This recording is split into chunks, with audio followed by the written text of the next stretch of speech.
آج کا سب سے بڑا چیلنج یہ نہیں کہ ہمارے پاس موبائل ہے یا نہیں، بلکہ یہ ہے کہ موبائل ہمیں اور ہمارے بچوں کو کنٹرول کر رہا ہے۔ چھوٹے بچے جو کبھی کھلونوں سے کھیلا کرتے تھے، اب موبائل کے اسکرین میں گھنٹوں گم رہتے ہیں۔ کیا ہم نے سوچا کہ اس کا ایمان، اخلاق، ذہن اور صحت پر کیا اثر ہوتا ہے؟ اللہ تعالیٰ فرماتا ہے، ایمان والو اپنے آپ کو اور اپنے گھر والوں کو آگ سے بچاؤ۔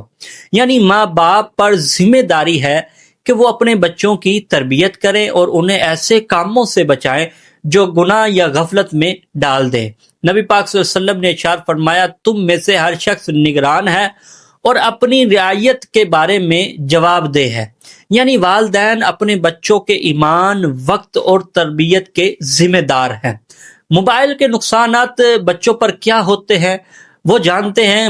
ماہرین کہتے ہیں کہ موبائل کی زیادہ اسکرین بچوں کے دماغی نشو و نما کو متاثر کرتی ہے، جس سے یادداشت، توجہ اور تحقیقی سوچ کمزور ہو جاتی ہے۔ اسی طرح جب بچے ہر وقت گیمز یا ویڈیو میں مصروف رہتے ہیں، وہ آہستہ آہستہ نماز، قرآن اور ذکر سے دور ہوتے جاتے ہیں۔ انٹرنیٹ پر موجود غلط مواد بچوں کے دل میں بے حیائی، ضد اور بغاوت پیدا کرتا ہے۔ اسی طرح زیادہ موبائل استعمال سے بچوں میں آنکھوں کی کمزوری، نیند کی کمی اور موٹاپا بڑھ جاتا ہے۔ اس کا اسلامی اور عملی حل کیا ہے؟ نمبر 1 ہے کہ خود ماڈل بنے۔ اگر والدین خود ہر وقت موبائل پر ہوں گے تو بچہ کیسے بچ پائے گا؟ لہٰذا پہلے اپنے اسکرین ٹائم کو محدود کریں، پھر بچوں کو تلقین کریں۔ نماز، قرآن سے محبت سکھائیں، بچوں کو کہانیوں، تصویروں اور دلچسپ انداز میں اسلامی قصے سنائیں تاکہ وہ ایمان سے جڑے، گیم سے نہ جڑیں۔ اسی طرح کھیل کود کی عادت ڈالیں، بچے کو کھلی ہوا میں کھیلنے، سائیکل چلانے، پودے لگانے کی عادت دلائیں۔ یہ سنت بھی ہے اور صحت کے لیے مفید بھی ہے۔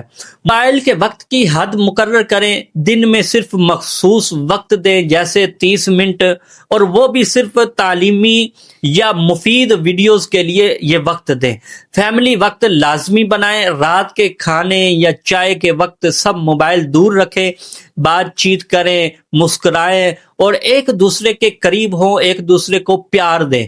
دعا اور تربیت کریں، ہمیشہ بچوں کے لیے دعا کریں، رب اجعلنی مقیم الصلاۃ ومن ذریتی، اے میرے رب مجھے اور میری اولاد کو نماز قائم کرنے والا بنا۔ یعنی کہ اپنے بچوں کے لیے بھی دعا کریں، اپنے لیے بھی دعا کریں۔ موبائل ایک نعمت بھی ہے اور آزمائش بھی ہے۔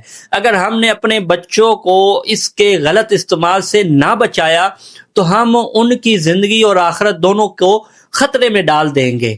ان کے ہاتھوں میں موبائل دینے سے پہلے ان کے دلوں میں اللہ اور رسول کی محبت ڈالیں۔ یہی تربیت، یہی نجات اور یہی کامیابی ہے۔ اللہ تبارک و تعالیٰ سے دعا ہے کہ ہمیں اپنے بچوں اور اپنی اسلامی تربیت کرنے کی توفیق عطا فرمائے۔